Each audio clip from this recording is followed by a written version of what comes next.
أعوذ بالله من الشيطان الرجيم بسم الله الرحمن الرحيم الحمد لله رب العالمين الرحمن الرحيم مالك يوم الدين إياك نعبد وإياك نستعين اهدنا الصراط المستقيم صراط الذين أنعمت عليهم غير المغضوب عليهم ولا الضالين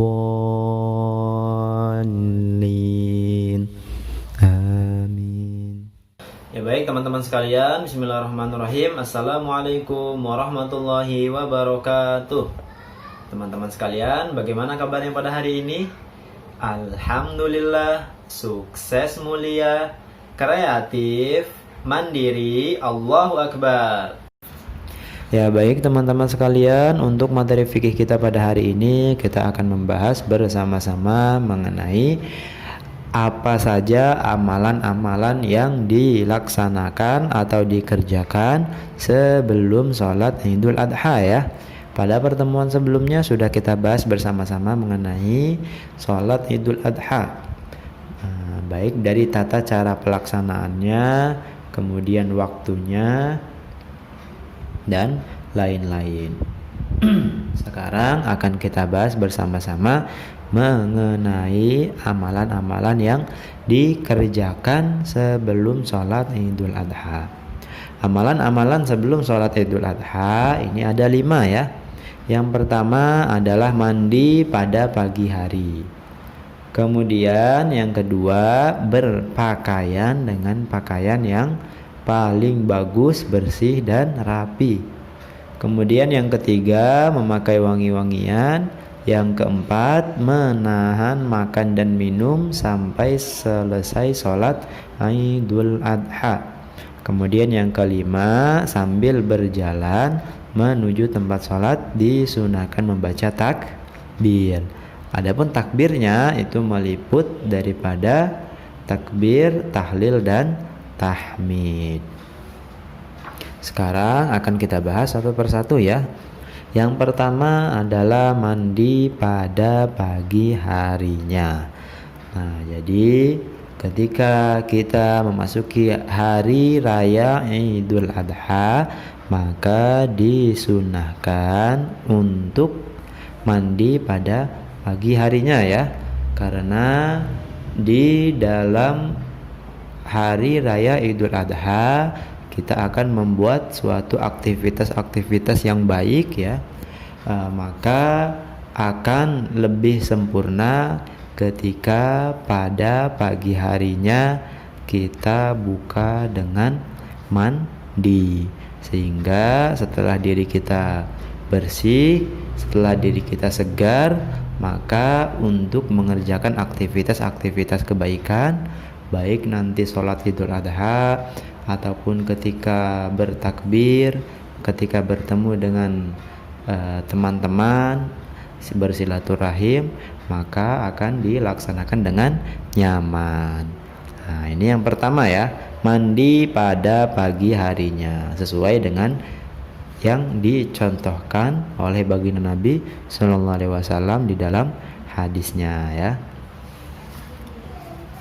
Kemudian yang kedua, berpakaian dengan pakaian yang paling bagus, paling bersih dan rapi. Nah, jadi ketika memasuki hari raya Idul Adha, kita harus menggunakan pakaian yang paling bagus ya. Paling bagus, paling bersih dan paling rapi ketika dipakai. Nah, jadi hikmahnya adalah untuk menunjukkan bahwasanya diri kita menyambut hari raya Idul Adha dengan gembira ya. Sehingga karena kita menyambut hari raya Idul Adha dengan perasaan gembira, senang, maka kita gambarkan kesenangan kita dengan cara menggunakan pakaian yang terbaik. Nah, yang kedua sudah ya.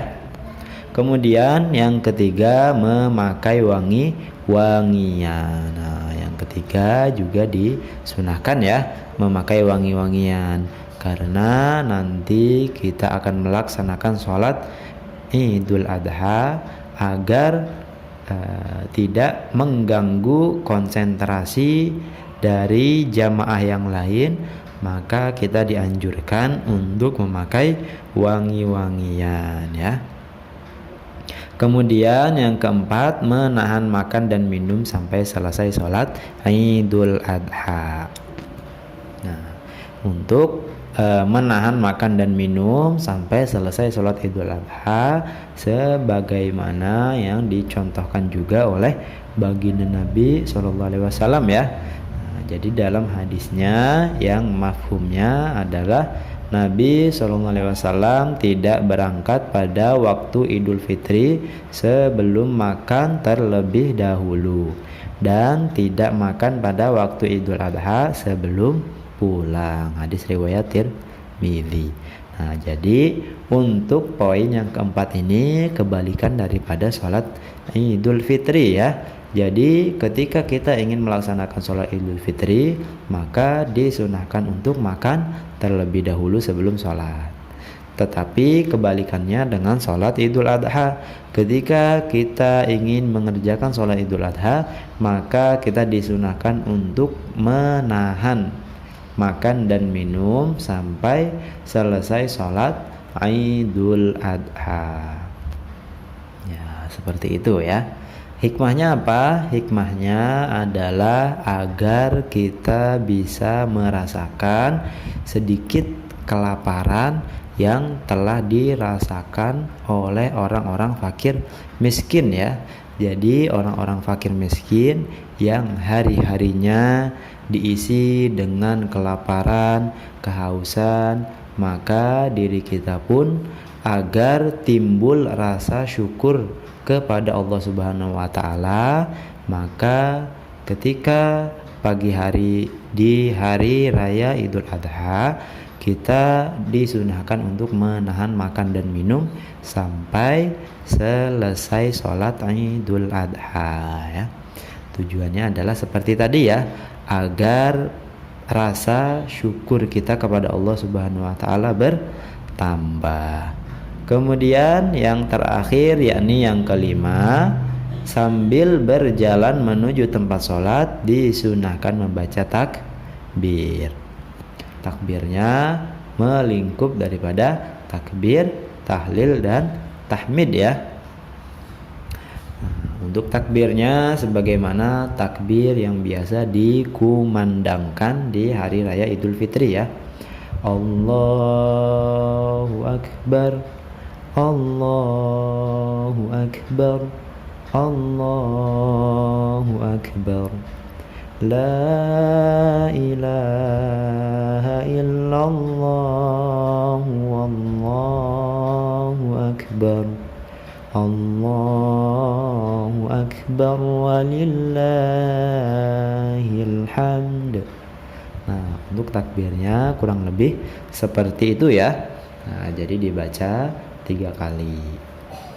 Kemudian kalau mampu membaca takbir selanjutnya, maka itu lebih baik ya, lebih bagus. Tapi kalau belum mampu, maka minimal kita membaca takbir yang biasa atau sering kita dengar ya. Nah, jadi untuk takbir menuju tempat sholat disunahkan membaca ya, dibaca. Nah, jadi kalau kita ingin melaksanakan sholat Idul Adha, semisal kita akan melaksanakannya di lapangan, nah, maka ketika kita menuju lapangan tersebut yang digunakan untuk medan sholat Idul Adha, maka kita disunahkan untuk mengucapkan takbir ya ketika berjalan. Nah, seperti itu ya.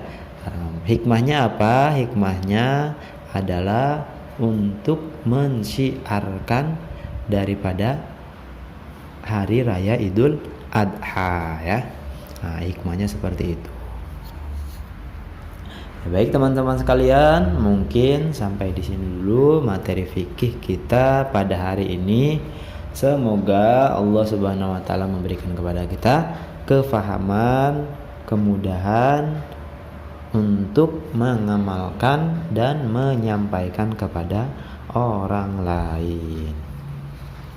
Baik teman-teman sekalian, mungkin itu saja dari Ustadz. Mohon maaf bila ada kekurangan. Wabillahi taufiq wal hidayah. Wassalamualaikum warahmatullahi wabarakatuh.